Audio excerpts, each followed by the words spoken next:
Hello,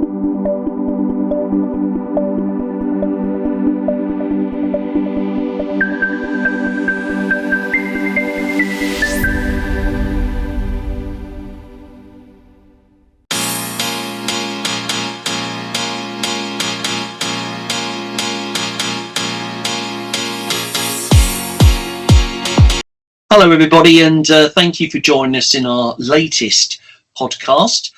As usual, I'm joined by my colleague, Chris D'Souza from CGI. Welcome, Chris. How are you, Trevor? Great to be here. Yeah, all good. Keeping nice and busy? We are very busy at the moment. Obviously, we've got the UKCCF benchmarking survey in full flight. We're just compiling the report. Thanks to everyone who has contributed to that. It's been a fantastic response. A lot more data than we had last year, and some really interesting results. So I'm very privileged to have actually seen this already, and a lot of the data. So I'm really excited to be able to share that in the coming weeks. And we'll put a link below for people to go and download the report as soon as it's ready. Excellent. Really looking forward to that. That should be some great insight into what's happening in the market at the moment. So I'm looking forward to that. Really is. And we're joined today by our guest, Sophie Cotton, who's the Chief Customer Officer for Newstel Worldwide. Sophie, welcome. Thank you, Trevor. Nice to see you again, and lovely to see you again, Chris, too. Yeah, I'm looking forward to this one, Sophie. Yeah, it's really exciting. Yeah, because we're actually going to be covering off around a report that you've produced. So we've got some relevant questions that we'd like to ask you, and looking forward to the content and your answers that you're going to be providing. So I think without further ado, let's dive straight in and ask the first question. So that's from myself. So in the white paper, it opens by noting that inflation, wage pressure and skill shortages are pushing UK firms towards outsourcing. What are the first signs of a contact centre leader should be looked for that in times to engage a BPO partner? Yeah, really great question. Actually, it's never too early to consider outsourcing. Outsourcing your customer service team quite early on in your business evolution can be quite valuable. It means you've got an expert team on hand. And as your processes and your training develops, your BPO can help you with that. At Newstel, we actually work with a number of small companies supplying as low as 1 FTE, but we're prepared to grow with them. And I think that's really exciting. As the client grows, we can support them. We can help them with creating their processes and making sure that everything works really well for their customers. But there's lots of other things. So quite often we actually find that clients come to us much later in the process. And they'll be noting quite a few challenges. And those conversations are often triggered by things like, continued resource challenges, struggling to recruit the right caliber of team members, or a shortage of agents, or that operational rigidity. I remember that when I was working in customer service in e-commerce many years ago, and how difficult it was to scale up and scale down for peak trade, especially with the sort of the temporary contracts and having to keep a track on all of those. Your BPOs can really help with that and make that scaling quite seamless and a lot more straightforward. But I suppose the other things that might trigger that outreach to a BPO is sort of process mapping and training. Do you need some support with that? That's something that we're really well placed to deliver or support you with. And we can reduce that training pressure and really reduce those bottlenecks that you tend to get when you're scaling internally. I suppose one of the other key triggers is stagnating or declining customer experience. I know when I worked at a marketplace when I joined, the customer experience was quite poor, and that was one of our key focuses. And we had great success in outsourcing to a BPO. And that BPO can give you data insights. So if you need insights on processes, sentiments, NPS, we'll probably talk about that a little bit later on, I expect, Trevor. Again, a good BPO can do that for you. So there's all of these things that might trigger a conversation. But I think one of the big ones, actually, which perhaps isn't always talked about is those technology gaps. So if you've got legacy platforms, or you're struggling to push that innovation through with your teams, it's quite hard for customer services managers to sort of engage the tech teams because they're always focusing on the business priorities. I know, I've been there. Customer service leaders often know what they want to achieve, but don't necessarily know how to implement that right technology. And again, that's where BPOs can step in, and they can give you access to those cutting edge tools, and often without that huge capital investment. So I guess my advice is don't wait until your customers are suffering. If you're planning those growth strategies, reach out really early on in that sort of pre-growth phase. That's where your BPOs can come in really, really valuable. I guess that answers your question. Yeah? Yeah, no, very much so. So it's helping to be proactive and supporting your customer, giving them some help and advice early in the project. I think the thing that really comes across to me there is that what you're illustrating is partnership, and working from the get-go as partnership, working together with your customer or with your client to develop what the offering actually looks like. Because I think if you go back to the bad old days of the 90s or the early 2000s, when everyone went, I've got a great idea, let's shove our contact center into a outsourcer over in India, and they sort of just gave it to the outsourcer and said, hey, look, you're going to get some calls, deal with them, here's a script. But actually that close bond and interactive partnership that goes with working together and delivering for your customers wasn't there. And I know that from my perspective, when I was working overseas and I had an outsourced contact center, we had people from the UK embedded with us, so that there was that look and feel and the sort of that understanding of what the product or the service was actually about. Yeah, absolutely. I think that's absolutely right. We're not a bolt-on service, and I don't think generally good BPOs really should be seen as that. We integrate with the client, we become part of their team, and we can support them. So we do internally as well. We call them our partners, and I think that's really important. I think we'll probably talk about our account managers a little bit further down the line, but our account managers are absolutely key to that relationship, and they really integrate themselves with our clients' businesses, so they really understand those priorities. Okay, so one of the things that was called out in the white paper, because me Trevor read it, Sophie, so we did do our homework. You talk about SLAs and KPIs and aligning those to what really drives customer success. And I suppose what comes out of that is you need to get the right measures in place with your clients. But equally, you've got a contractual. I suppose what that means is there's a contractual SLA KPI between you and your client, but then you're delivering additional KPIs and SLAs to your client's customer. How do you navigate that, and how do you work through that issue? Yeah, it's quite tricky actually, Chris. The first thing to do is to think about those key KPIs that are required for contract. But quite often what we'll discover afterwards is that there are going to be other KPIs or reports or measures that are going to better benefit the client, and we'll always look at exploring those. I think the first thing is it's really vital to understand what the client's vision and mission is, and that's something that's really important to us.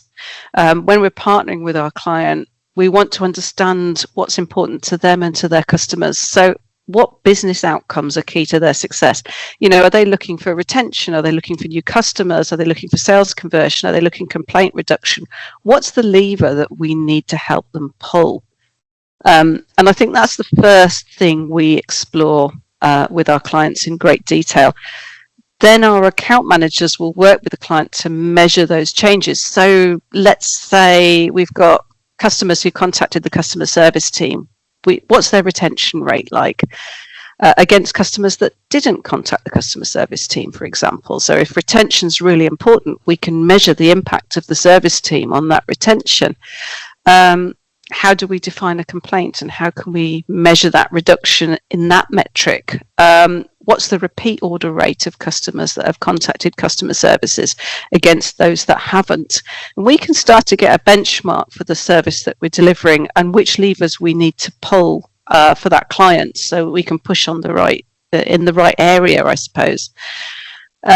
We also look at advanced metrics. So I think we put a post out on LinkedIn the other day saying CSAT is dead. Now, I'm not sure it is completely dead, but we like a good title, don't we?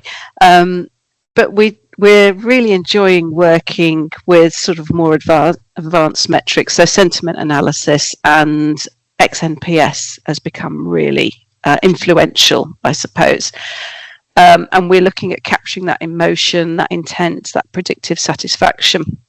And we found it a really, really useful tool. We're actively encouraging clients to move away from CSAT to XNPS. We work with Evaluagent, who gives us a great platform for helping analyse that data. But of course, CSAT our clients usually come to us saying, yeah, I'd like to understand my CSAT better, but CSAT only gathers data from a very small percentage of customers. And those customers have that incredibly polarized view, I've always found. You get that I love you or I hate you, and you don't get anything in the middle. And this is where our XNPS really, really supports the client. And we can target specific improvements off the back of that with service delivery and availability of information and processes. But going back to the traditional performance metrics, of course we measure those as well, because we need to make sure that our teams are operationally efficient. But you do have to be careful that one metric isn't pushing on another.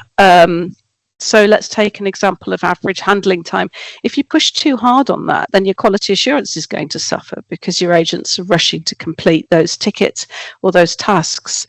So this is where an experienced account manager can really spot those challenges, and they can help balance those metrics to get the best performance. So there's a lot of exploration with the client, and I'd always suggest continually revisiting these metrics, because as we develop that relationship with the client and we start to understand better their business processes and values and mission and what they want to achieve, and they have evolving goals, we might need to change what we're measuring and what we're reporting on. And I think it's really important as a provider that your BPO is sort of adjusting and evolving to deliver that service to meet those evolving goals. So it's quite a long answer to a short question, Chris, but essentially, yes, we'll always look at the traditional metrics. We'll make sure that they're balanced and one is pushing on another, but we're also really keen to explore some of those evolving metrics as sentiment and XNPS. No, it's a fascinating thing, isn't it? And particularly as I think at a certain level, our industry it was certainly trying to give a perception, isn't it, that they've moved away from that. I'm going to use very much inverted commas, the sweatshop where we manage the agent to the nth degree, to actually being outwardly focused and more customer centric, and we're adding that to the way that we measure the performance of the work that we're doing. Exactly. Yeah. I mean, we've got clients that have different approaches to it as well. We've got some clients that the average handling time is really, really important. We've got other clients who couldn't care less what the average handling time is, as long as the quality and the service pushes on those correct metrics. So it's really interesting subject, I think. Definitely. In your white paper, you recommend supplementing classics like AHT and CSAT with advanced metrics such as sentiment analysis and NPS. What does it take practically and technically to get those richer insights? I'll start with a caveat. As with all projects, you should start with a DPIA and analyse that data protection and the impact analysis of looking at that data. And you should look at what data you want to analyse and what would be the risks to the subject. But once you've done that, there's lots of platforms out there that you can work with. I mentioned earlier we work with Evaluagent, and they help us deliver sentiment analysis and XNPS, as well as QA analysis, so that rich quality assurance analysis. But I know there's lots of other excellent platforms out there that can support this sort of data analysis. essentially they're AI enabled platforms that can interpret things like tone, emotion, and intent. If you're looking at doing AI analysis for processes, again, I suppose a word of caution that there's quite a lot of effort still required if you're looking at analysing all processes that come into the platform. But we tend to start with the sentiment, and we try and ingest all the right data, so as many channels as possible. So Evaluation can ingest data from all channels, and it's quite important to redact the data that you don't need as well. That's just from a data protection point of view. But the richer the data you ingest, the more meaningful the results will be. And then you need to look at analysing the sentiment that's important to your clients. So like we talked about earlier, understanding the client's vision and mission and their focus will help you understand what you need to analyse with regard to that sentiment. So you might look at agent ownership, you might look at empathy, you might look at customer vulnerability. There's lots of things that you can start to break down with that reporting.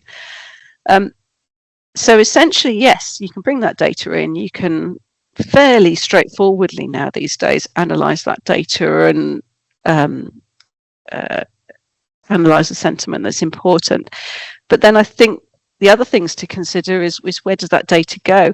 If you can build a data pipeline that sort of links that intelligence to your business systems, to your CRM, to your BI dashboards, that's super valuable. That's really great. But quite often, we don't always go that way. We can just deliver insights in a standalone report. And that can provide actionable insights.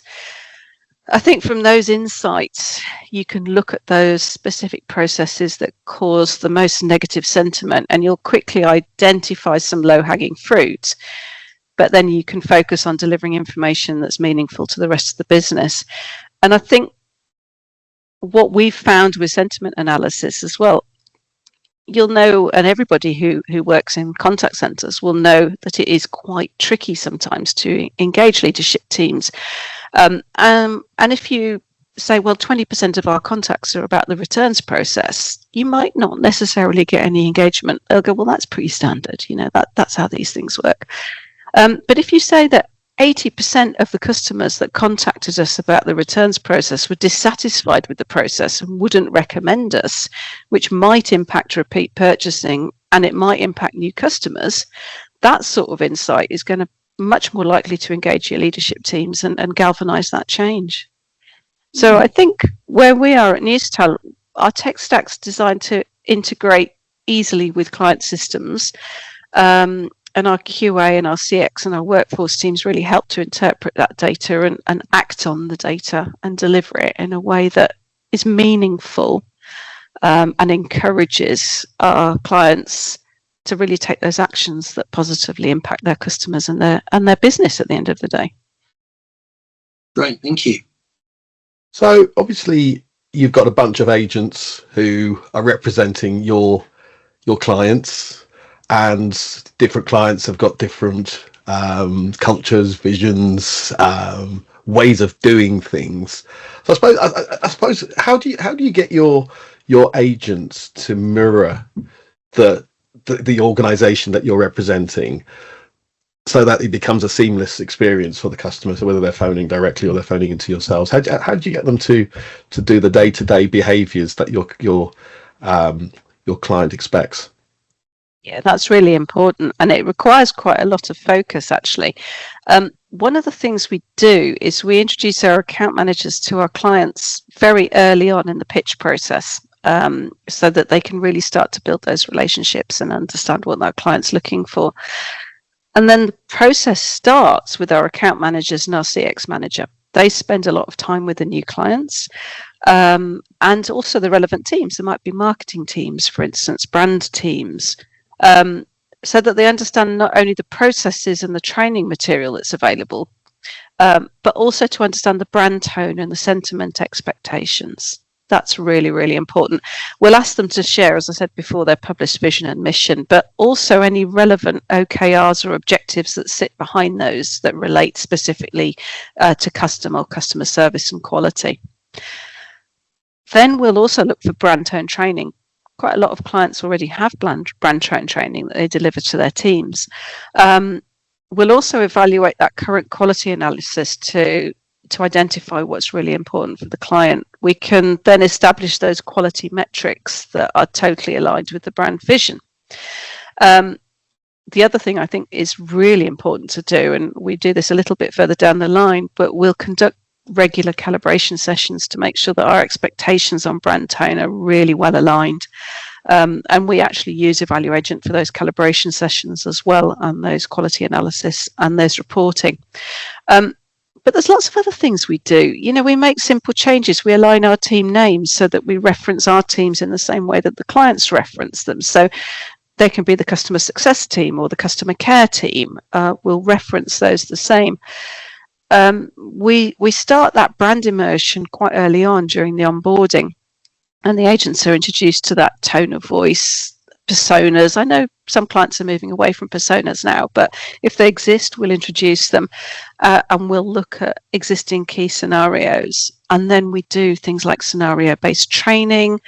Obviously, I've talked about the quality frameworks. We'll build those quality frameworks around that brand tone and those regular feedback loops. So we use Evaluagent for our one-to-ones as well. So those feedback loops are visible to the client, and we can see what we're feeding back to agents on subject, on sentiment.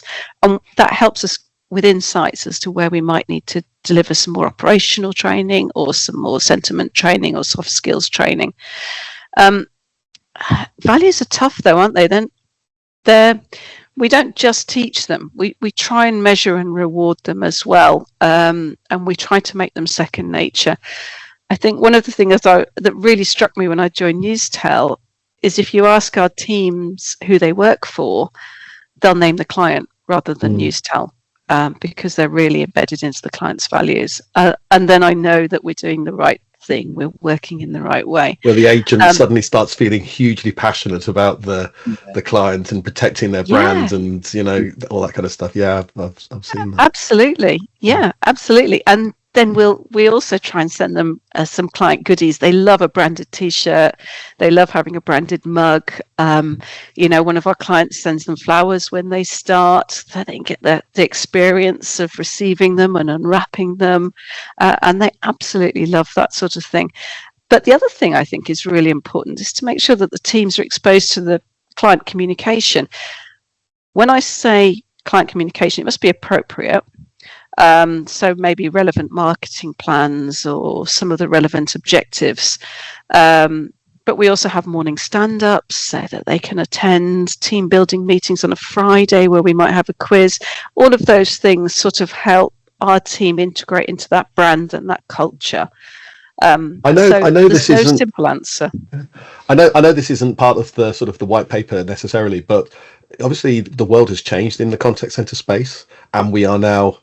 And I'm fascinated by this, because what attracted to me to contact centers way back when, when the black and white TVs and all that good stuff, was the buzz and the excitement of having a massive room of people all, on the phones, and you've got that atmosphere that we have. And obviously now we're moved into the hybrid world, and even there's contact centers that we know that are working from home. I know, sort of like getting sort of into a whole debate about contact centers and hybrid working. How do you manage to get that same thing going as if I'm assuming you have some home workers in work hybrid? Yeah, we do operate a hybrid model. Actually, some clients prefer us to have office based. Some are happy with home workers. Some are happy with a hybrid model. So we can actually operate under any of those particular models. But yeah, it is definitely a challenge to get that engagement. We do find that team stand-ups are really valuable. Town halls, especially our Philippine team, love a town hall with Q&A sessions where they can really start to get involved. But equally, you should see their virtual Christmas party. That is something to be believed. We have a great time. They invite us as well. I have to get up very, very early in the morning.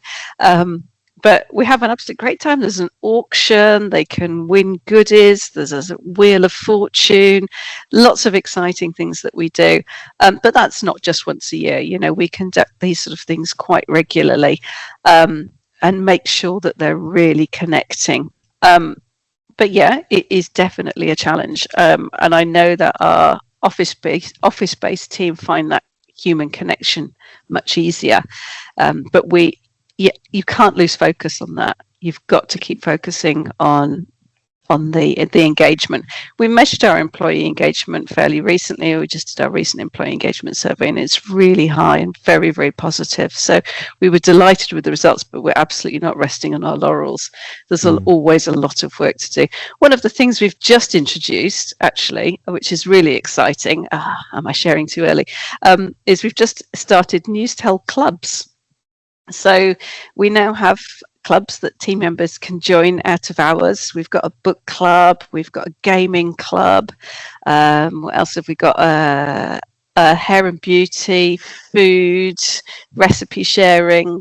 And the idea is really to sort of create that network that's perhaps slightly outside of work. Those coffee stop or water cooler conversations that you might have had before. Oh, I had this for dinner last night. Oh, can I have the recipe? That's what we're trying to encourage with the Newstel clubs. So they're very informal, but hopefully it will really encourage our teams to get to know each other, especially those that are working virtually. Love it. Yeah, absolutely love it. From my point of view, one of the topics I did enjoy reading from the white paper was the stresses the ethical employment practices, fair wages, anti-modern slavery policies. So how should buyers audit a prospective BPO labour standards without causing friction? I think this is really important, Trevor. It's a question that's often not asked enough, I think. And it's not often asked in our pitch process when clients come to us. But from our values, it's really, really important. And in fact, when we look at our values, we actually put our employees at the top of our values. Normally, you'd put the customers there, but we know that if we value our employees, then our customers are going to get equally valued because our whole team is going to be invested in that relationship. And I think, yes, the ethical questions are overlooked a little sometimes. But at Newstel, ethical business practice has always been vital to us. We pay fairly and competitively. We always exceed the national living wage or minimum wage where they exist, but equally we benchmark against other BPOs and customer service teams to make sure that we're always really competitive. Alongside that, we have a range of benefits that are really location appropriate. So whichever location we work in, there are going to be benefits that are location appropriate. Combining that with that positive culture means we've actually become quite an aspirational BPO to work for. We have generations of families working for us now in a couple of locations, and that's absolutely wonderful. But there are things that clients can do as part of the selection process. And certainly I'd recommend requesting, for instance, the documentation on the wage policies, the benefits, and compliance with the labour laws. That's something that you can easily request. You should be looking for a modern slavery statement and a supplier code of conduct. Not that these can exist, most companies have them, but are they actually implemented by teams? Is the training that's delivered so that every team member can recognise the signs of modern slavery? That's something that we do at Newstel. But also, when we onboard new team members, we have a very rigorous, I'd call it a know your customer process that we follow. And we implement that along with some other visual and verification checks throughout their term of employment. And our HR teams are actively trained in the methods that might be used in modern slavery, and they check for these regularly. So we're very, very confident. But you can also ask them to do things like conduct a walkthrough or a virtual tour of facilities. Now, if they're working with virtual agents, let's have access to an agent and be able to talk privately to an agent as well. We will, we're quite happy to facilitate those sort of conversations. The other thing you can do, ask for attrition and promotion rates. They really sort of reveal that internal culture. employee engagement survey results. You can ask to see those. That will really indicate what sort of culture there is at the BPO. And do things like check policies on equipment and loans. Are they fair and reasonable, or are they putting an unfair financial burden on the agent? Again, those are things that are really, really important to look at. But you can frame this as a sort of partnership-focused due diligence rather than a policing action. So it helps avoid that defensiveness, and it also encourages the engagement from your BPO to share that information with you. But from my point of view, I think it's vital, and we should be asking those questions. Yeah, thank you. We like a stat, don't we, in a podcast? I think it's important to get a stat, and there was your white paper was full of interesting stats. One of which was that you say that 39% of CX leaders say that access to frontline skilled talent is a bit of a pain point. How does your onboarding model deal with that? Some things like time to competency, but at the same time sort of getting your agents on as quick as possible, but at the same time remaining compliant, obviously dealing with your customers' requirements. Yeah, and there's definitely a balance to be struck there, isn't there, Chris? I think our onboarding model really starts at interview. We're looking for very specific skills, and we test for these skills, any other specific client requirements during that interview process. So we'll engage with the client right at the very beginning to ask them to understand perhaps what their ideal customer service agent looks like, what skills those team members should have. In the locations we operate in, and we operate in quite a lot of locations across the world, we have access to quite a highly motivated and skilled workforce. So the majority of applicants are actually degree educated. But we create talent pools. So we've constantly got active talent pools out there. And we link with things like educational establishments, especially in the Philippines. We link with the universities there, and we showcase a BPO career option as well. So I think that's really important to start connecting at that educational level. But our culture also works in our favour on this one. So, as I mentioned earlier, we've become quite an aspirational employer to work for in our key locations. Parents work for us and their children aspire to join Newstel, and we love that. It's great in many aspects. Our teams feel really connected, but they also want to perform optimally because they don't want to let anybody down. So going back to the process, I suppose, we primarily work, but not exclusively, in e-commerce. So our clients have different peak trades and different peak and slack times.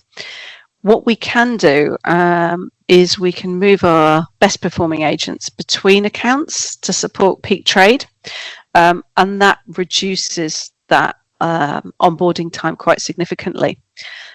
But there's lots of other things that we do. So we pre-launch internally delivered soft skills and brand tone training. So we can do that pre-launch. We pre-launch team meetings so that we can really calibrate those expectations. We have really structured communication plans. So we have those predefined communication pathways for agents, clients, and account managers so that the communications are going to the right people at the right time.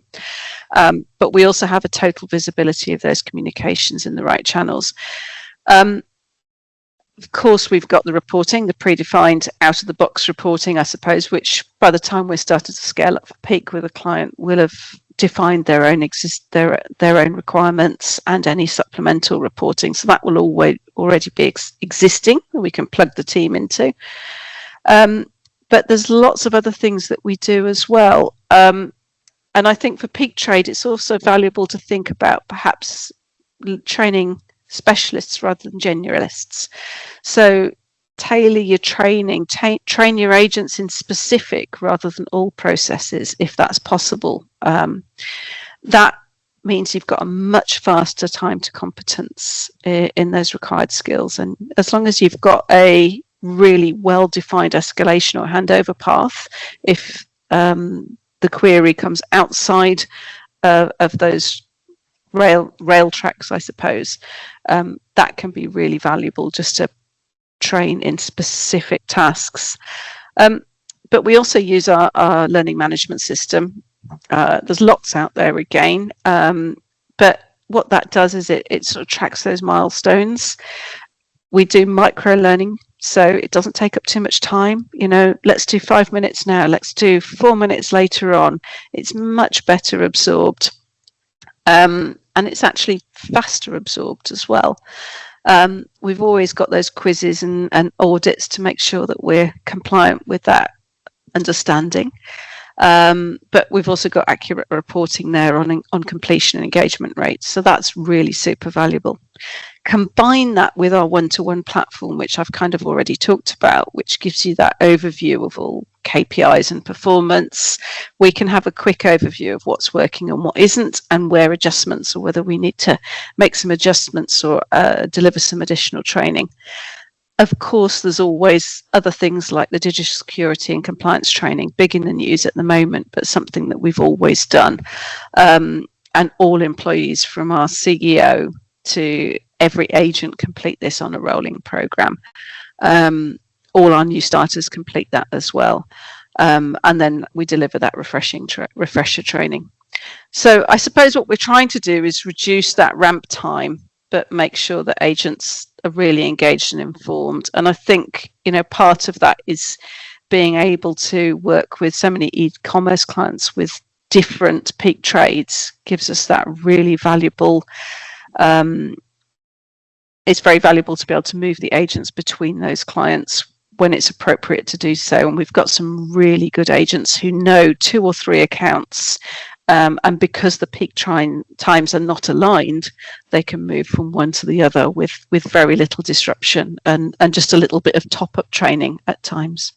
I know we're running out of time, but just an observation there very quickly is that you use the word training a lot in that answer, which is really reassuring, actually, because one of the things which worries me a little bit, particularly when I talk to people about AI, and particularly using AI, leveraging that to reduce time to competency, to reduce actually the overall training that we're giving to agents, because there's a belief to go, well, actually, if we don't train the agents as much, what we can do is supplement the lack of knowledge with some AI agent assist and let the AI listen to the call and throw answers at the agent, which I think, and maybe I'm too old school, I don't know. I don't think I'm wrong, though. I just think that's a really dangerous strategy, because actually, if the agents don't know stuff, because that's what the old days were about, wasn't it? You had a phone on the desk, you trained your agents to know things, and then they relayed those things to customers, but were able through real knowledge to deliver service. And I think there's a bit of care that as the industry progresses into this more AI-driven era, that we are mindful that AI isn't that golden bullet that's going to mean you just let someone walk in off the street, sit them in front of a desk and let them take calls, and the AI just feeds them results. I think you're absolutely right, and I think it's actually, almost completely the opposite.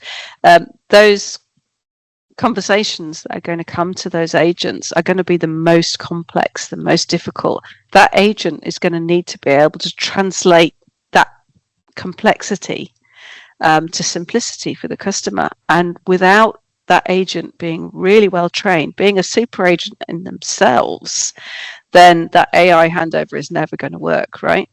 No, it's an interesting training subject. Is vital. Yeah. Oh yes, we can talk about AI all day. It's a subject for yet another podcast, I think, Trevor, isn't it? I look forward to it. I think so.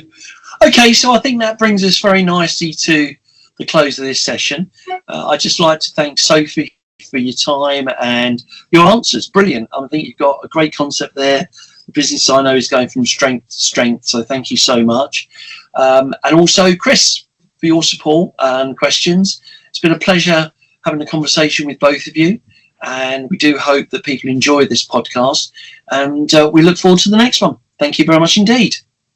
Thank you, Trevor. And I'll share the link to my white paper as well, and we can pop that at the bottom if anybody wants to have a look at it.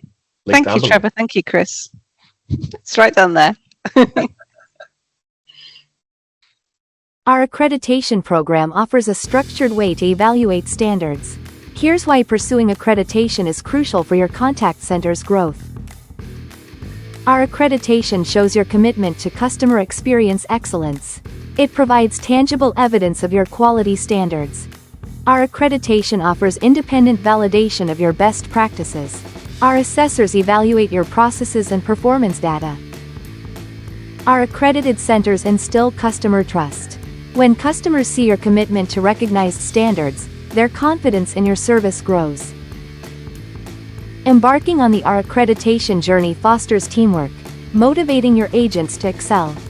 This pride helps improve morale and reduce turnover. Our accreditation includes benchmarking against industry leaders.